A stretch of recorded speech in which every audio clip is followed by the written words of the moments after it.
Are you okay with this? Just as an idea about how you might, if you wish, just connect in with researchers like ourselves that want to improve our practice. And it's like that point of courage, how might we do this? That is just one suggestion that you can access now. You can get into that practitioner researcher list from the What's New section of actionresearch.net. Now, just remember that this is electronic gateway, things flowing into you and are freely available.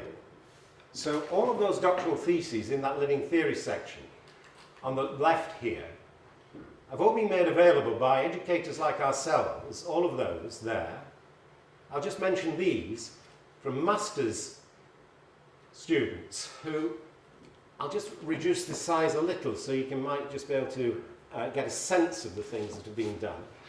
But if you look at these questions, how have I developed my personal view of gifts and talents?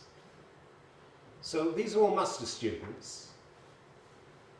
How can I improve my practice as an educator to offer learners a creative and challenging curriculum which enables everyone to identify and develop their own talents, and which also makes space for the nurturing of relationships to enable individual growth in understanding and self-esteem? Okay? That's something. Yes? I have one question or remark.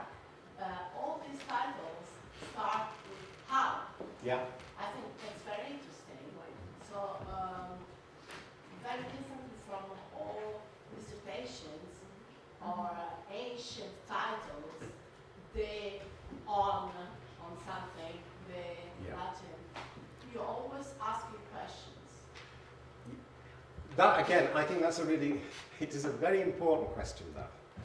Because I think everybody in this room, and again, you can question the validity now of the claim I'm going to make, because I'm making it about everybody.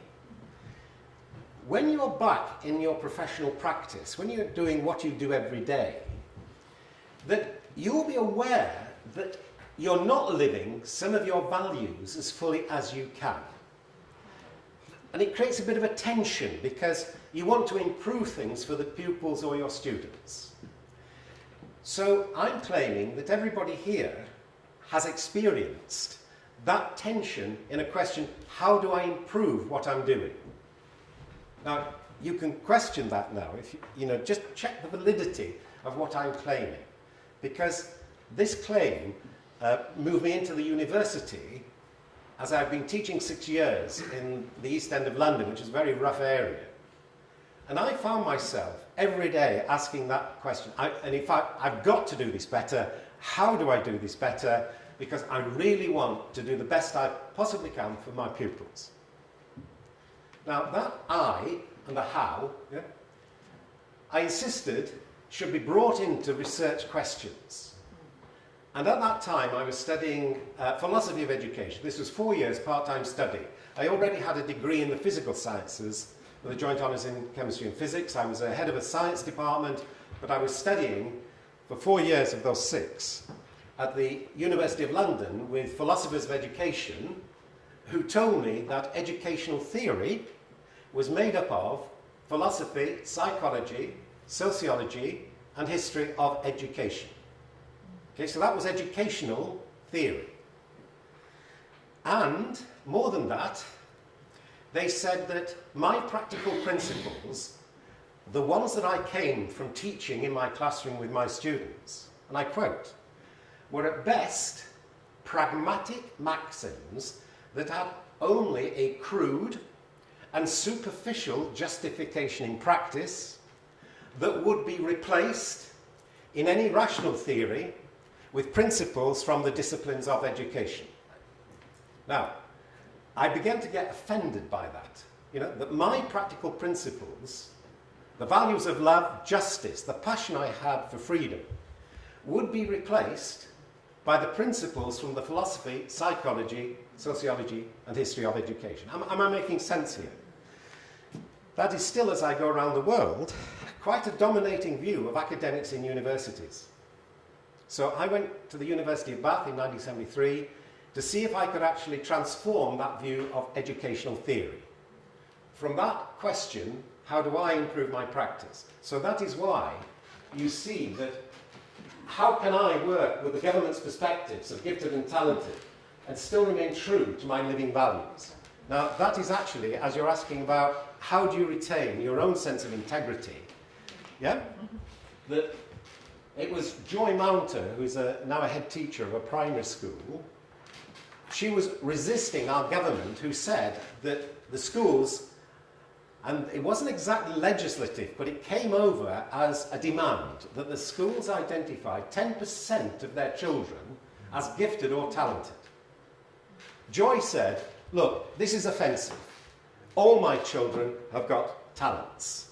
I want them to develop whatever talents they have in relation to the gifts that they can offer. So you'll find that in this section on gifts and talents, a lot of the teacher actually, like this is a head teacher, Louise Cripps, how can I clarify my responsibility as a head teacher as I provide opportunities to enable all children in the school to create talents?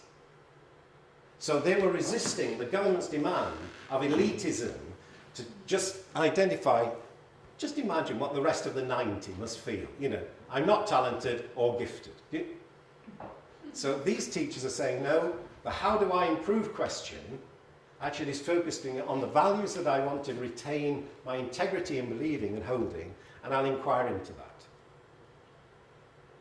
Have you got how important this is? Because in the universities, and it may be the same in your European countries, and this is what will be exciting for me to find out, that the I, your I, in a research question, could be removed by the academics in the university.